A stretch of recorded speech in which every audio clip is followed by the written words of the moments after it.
la première fois que j'ai vu une silhouette, c'était dans le couloir de l'étage. En général, je n'éteignais jamais les lumières lorsque je me déplaçais dans la maison. On pouvait allumer les lumières de l'étage depuis le salon, et je détestais l'obscurité. Ma chambre se trouvait immédiatement au haut de l'escalier, et ma porte se trouvait sur le côté gauche. J'étais pressé de prendre quelque chose dans ma chambre, alors j'ai couru dans l'escalier, la lumière éteinte, et c'est là que je l'ai vue.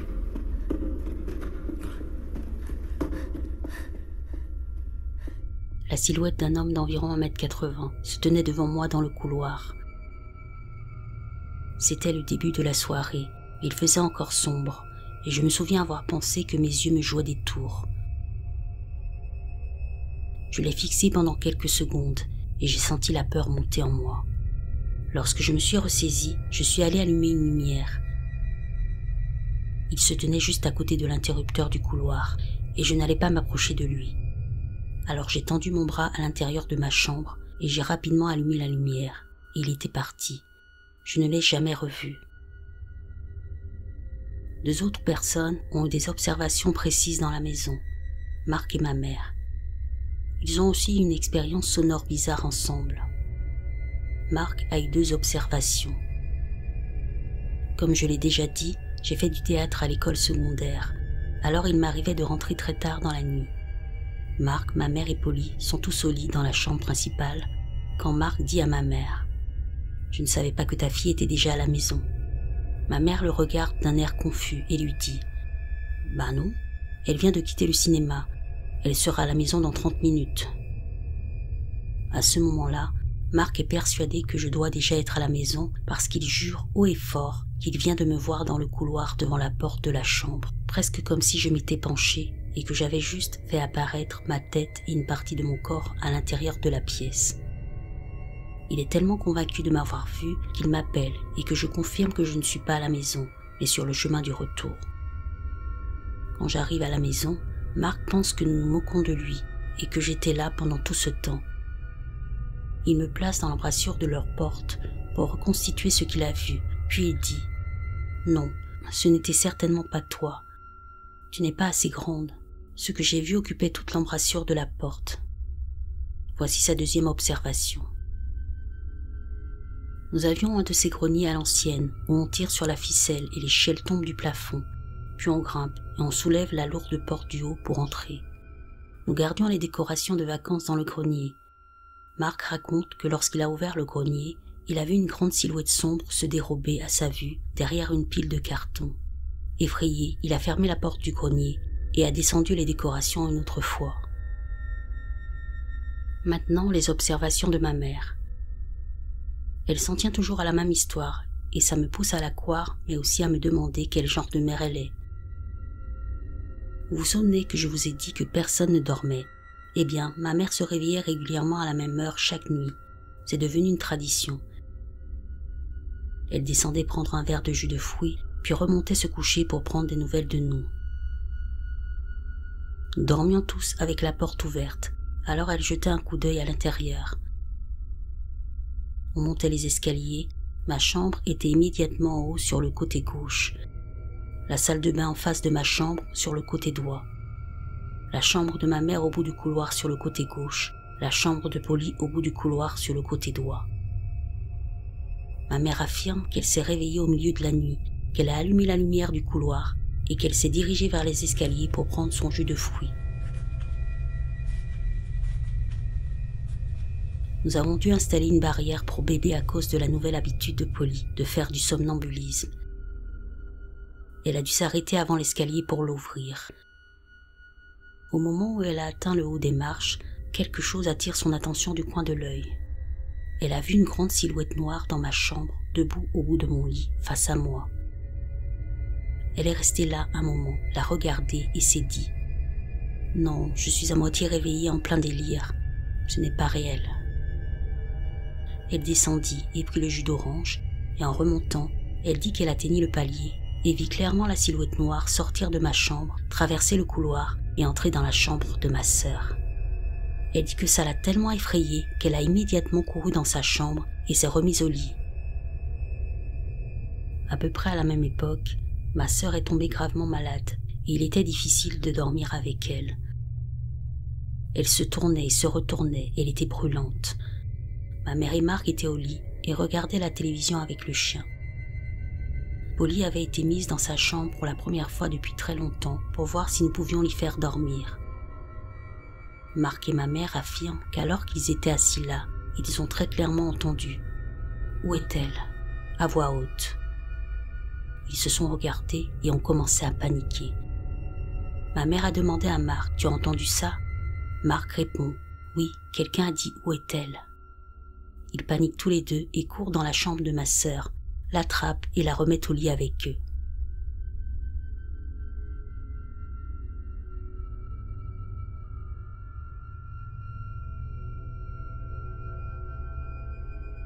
C'est ici que les choses prennent une mauvaise tournure. J'ai commencé à souffrir de paralysie du sommeil. Je n'en avais jamais eu auparavant, mais c'est devenu régulier. Une nuit en particulier, je me suis réveillée sans pouvoir bouger. Je dormais sur le ventre, donc la moitié de mon visage, ma joue droite, était dans le lit. Et je me souviens d'avoir su que j'avais affaire à une paralysie du sommeil et qu'il fallait que je m'en sorte. J'ai commencé à voir la pièce autour s'illuminer en rouge, et je pouvais voir des ombres sur les murs autour de moi. J'ai entendu 2 voix que je ne qualifierais pas d'humaines. La première voix se trouvait sur mon côté gauche et était très profonde, presque gutturale, mais répétant quelque chose encore et encore dans une sorte de chant très rythmé. Ce n'était pas de l'anglais et cela ne ressemblait à aucune langue que je pourrais reconnaître, sauf peut-être le latin que nous entendions à l'église. L'autre voix était plus haute, plus granuleuse et semblait plus agitée. C'était comme si la voix la plus haute encourageait la voix la plus basse, et ce n'était pas non plus de l'anglais. C'est à ce moment-là que j'ai senti la pression la plus forte et la plus insensée sur mon dos, me poussant dans le lit. Je me souviens avoir pensé à ce moment-là que je savais que j'étais en paralysie du sommeil, qu'il s'agissait probablement d'un rêve, même si cela semblait si réel. Plus on me poussait, plus j'avais du mal à respirer, tandis que les chants rythmés devenaient de plus en plus forts. Je me souviens avoir commencé à pleurer et à penser sincèrement que j'allais mourir. Si vous n'avez jamais été dans une situation où vous pensiez sincèrement que vous alliez mourir, sachez que c'est un sentiment qui ne vous quitte jamais, il vous colle à la peau. J'ai essayé de bouger. Je me souviens m'être efforcée de crier ou de faire du bruit, n'importe quoi, mais j'étais coincée et impuissante. Quoi que ce soit, ça allait me tuer. J'ai commencé à supplier Dieu dans ma tête de me sauver. Je ne suis même pas croyante, mais j'étais en train de prier. Tout à coup, ça s'est arrêté. Je me souviens avoir senti mon cœur battre dans ma poitrine, et contrairement à d'autres épisodes de paralysie du sommeil, j'ai pu bouger immédiatement après l'arrêt des chants et de la pression. Le lendemain matin, alors que je me préparais pour l'école, j'étais terrifiée et j'ai fondu en larmes en racontant à ma mère ce qui s'était passé. Alors que je me changeais ce matin-là, elle est passée devant ma chambre et m'a arrêtée. J'avais des égratignures dans le dos.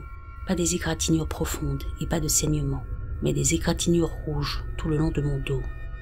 Je vous promets que je ne mens pas. Le même jour, ma mère reçoit un appel de la marraine de ma petite sœur, Jen. Jen est un peu paniquée et dit qu'elle devait l'appeler pour savoir si nous allions bien.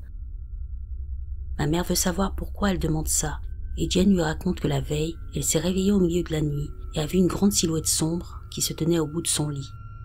Elle a immédiatement ressenti une profonde terreur. Elle a commencé à sentir une pression écrasante sur sa poitrine qui la poussait dans le lit. Elle a dit que pour une raison quelconque, tout ce à quoi elle pouvait penser était notre famille, et elle a crié pour qu'il la laisse tranquille et il a disparu. Elle avait besoin de nous appeler pour voir ce qui se passait. Elle n'avait aucune idée de ce que j'avais vécu cette nuit-là, ni des autres choses qui s'étaient produites dans la maison. C'était une trop grande coïncidence. Nous ne pouvions pas la rationaliser ou l'expliquer. S'il ne s'agissait que de ma propre expérience, nous aurions trouvé des excuses. Mais comment Jen l'a-t-elle su? Et qu'est-ce qu'elle a vu? À ce stade, nous savions que les choses devenaient sérieuses. Nous avions besoin d'aide.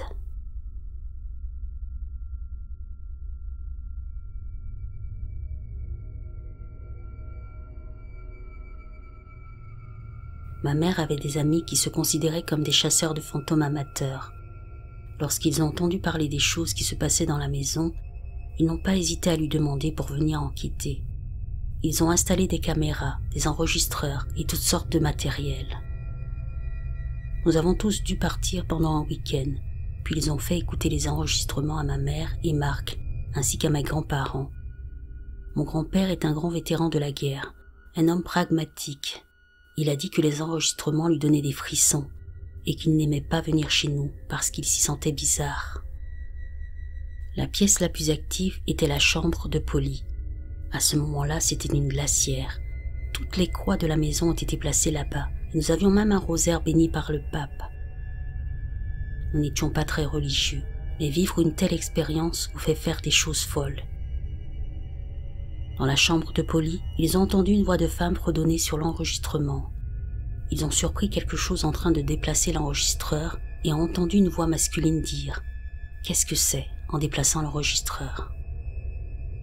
Ils ont entendu des jouets s'éteindre dans la salle de jeu et la poignée de la porte de l'armoire de ma chambre s'agiter. Ils ont demandé à venir faire des recherches plus approfondies, mais ma mère a refusé parce que les choses ont un peu empiré dans la maison après ça et le comportement de Polly s'est intensifié.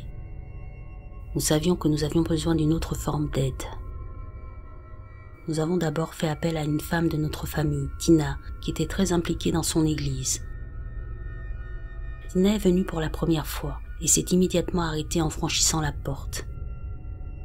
Elle a porté la main à sa poitrine et a dit « Oh mon Dieu, je suis vraiment désolée, mais j'ai eu l'impression très forte que ma mère était là quand je suis entrée. » Sa mère était décédée quelques années auparavant et faisait partie intégrante de notre famille. Ce n'est qu'à ce moment-là que nous avons réalisé que mes cousins et moi avions une blague récurrente dans notre enfance.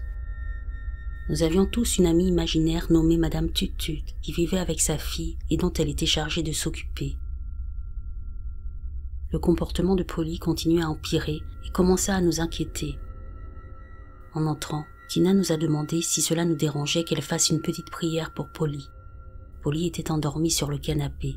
Tina s'est approchée, s'est assise sur le canapé à côté d'elle, a posé une main sur elle et a commencé à réciter une petite prière. Je ne plaisante pas. Les yeux de Polly se sont écarquillés. Elle s'est immédiatement redressée sur le canapé et s'est mise à se débattre dans tous les sens en donnant des coups de pied et en criant qu'elle voulait monter dans sa chambre. Dès que Tina a dit amen, Polly s'est effondrée sur le canapé et s'est endormie d'un seul coup. C'était comme si elle ne s'était jamais réveillée. Nous nous sommes regardés les uns les autres avec des yeux pleins de peur. Comment pouvions-nous rationaliser ça ? 4 personnes venaient d'en être témoins. Nous avons eu peur pour Polly. Nous sommes alors allés à l'église et avons parlé à notre prêtre. Il a écouté nos histoires et nous a donné des conseils. Il pensait que l'entité était maléfique et que nous ne devions pas essayer d'entrer en contact avec elle. Il a dû assurer à ma mère que ce n'était pas John. Un crucifix béni avec de l'eau bénite devait être placé dans les pièces les plus actives. Il y est encore aujourd'hui. Il a dit qu'il pensait qu'il s'agissait probablement d'entités démoniaques, car ils peuvent se faire passer pour quelqu'un d'autre au début, et ils se nourrissent du chagrin et du stress. Apparemment, il ne pouvait pas faire d'exorcisme, car l'église doit passer par un processus d'approbation pour ça, mais il nous a donné de l'eau bénite et a accepté de bénir notre maison. Lui, Tina et ma mère sont allés à la maison.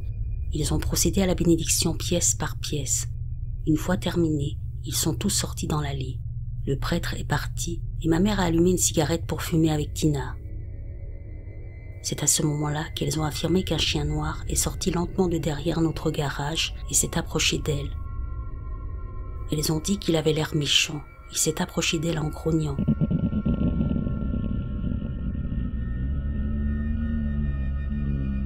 Ma mère prétend qu'elle a senti qu'il était maléfique. Elle lui a crié de s'en aller et de les laisser tranquilles et qu'il n'était pas le bienvenu ici. Le chien s'est enfui et il ne l'a jamais revu. Cette nuit-là, ma mère dit avoir fait le rêve le plus réaliste de sa vie. Elle se battait contre une sorte de silhouette sombre. Elle luttait avec toutes ses forces et lui criait de la laisser tranquille, elle et ses enfants.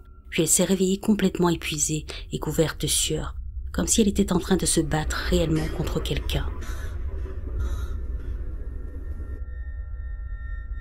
Peu après, le comportement de police s'est nettement amélioré. Les bruits et les observations ont cessé. Tout est revenu à la normale pendant très longtemps. La dernière chose qui s'est produite, c'est en 2017, alors que je faisais mes valises à l'université et que je rentrais chez moi pour l'été. J'étais seule dans mon dortoir. Je n'avais pas de colocataire. J'ai commencé à me sentir un peu bizarre et j'avais l'impression qu'il y avait comme une présence. J'ai ressenti une énergie négative très lourde. Je me suis assise sur une chaise dans ma chambre et j'ai été immédiatement étourdie, comme si j'étais dans le rêve éveillé le plus intense qui soit. Le rêve éveillé était terrifiant et très violent et concernait ma petite sœur. J'ai contacté ma mère et elle m'a dit qu'elle avait aussi commencé à entendre des choses dans la maison. La maison a été bénite à nouveau et nous n'avons plus eu de problème depuis. Une autre anecdote bizarre. Nous avons refait ma chambre à coucher à mi-chemin de ces expériences. Lorsque nous avons retiré mon lit du mur, il y avait ce dessin étrange de chat diabolique. Nous ne l'avions jamais remarqué lorsque nous avons emménagé, mais il était assez grand, à peu près la moitié du mur. Il nous a fallu 4 couches de peinture pour le recouvrir. On peignait par-dessus et le lendemain, on le voyait encore. C'était très bizarre. Je sais que beaucoup d'entre vous diront que c'est faux. S'il ne s'agissait que de mon récit de cette expérience, je serais peut-être d'accord avec vous. Mais c'est le fait que tant de personnes autour de nous ont vécu ça, que tant de personnes étaient présentes pour les mêmes événements, que ça a duré si longtemps. Je pense honnêtement que le fait de douter donnait à cette entité du pouvoir. Enfin, j'espère que vous n'aurez jamais à vivre une telle expérience.